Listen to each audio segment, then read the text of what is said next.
Praise the Lord. आजचा संदेश तुम्ही नक्की ऐका, ते तुम्हाला नक्की आशीर्वाद करेल. आपण बघूया इब्रिकारास पत्र 12 अध्याय आणि 2 वचन काय म्हणत आहे.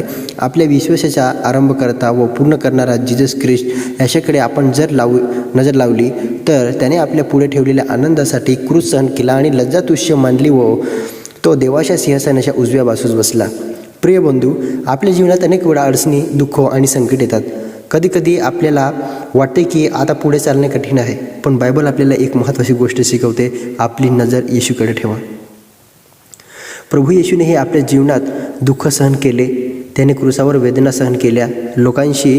लोकांनी त्याची थट्टा केली, त्याला अपमान सहन करावा लागला, पण तरी त्याने हार मानली नाही, कारण त्याला माहीत होते की देवाची योजना मोठी आहे. आज देव आपल्यालाही सांगतो, तुमचे डोळे परिस्थितीकडे नाही तर येशूकडे ठेवा. जेव्हा आपण येशूकडे पाहतो तेव्हा आपल्याला नवीन आशा मिळते, धैर्य मिळते आणि विश्वास मजबूत होतो. कारण येशू फक्त आपल्याला तारणार नाही तर आपल्या विश्वासाचा आरंभ आणि पूर्ण करणारा आहे.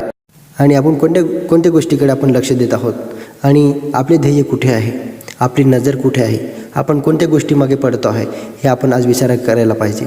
कारण परमेश्वराचे जे वचन आहे ते सत्य आहे आणि देवाने आपल्यासाठी एवढेच दुःख सहन केले आहे आणि आपण त्याच्याकडे लक्ष देणे फार गरजेचे आहे.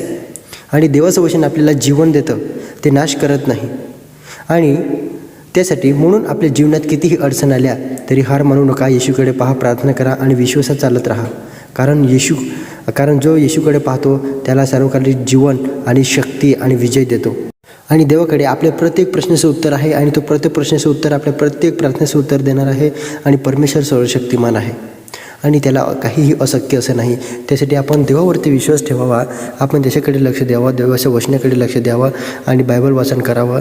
आणि हे देवाचं वचन म्हणत आहे. त्यासाठी आपण त्याला कोणत्याही गोष्टीकडे आपण दुर्लक्ष न करता देवामध्ये राहायचं आहे, टिकून राहायचं आहे, विश्वासात राहायचं आहे. हे सर्वात महत्त्वाची गोष्ट आहे. देव तुम्हाला आशीर्वादित करो. आमेन.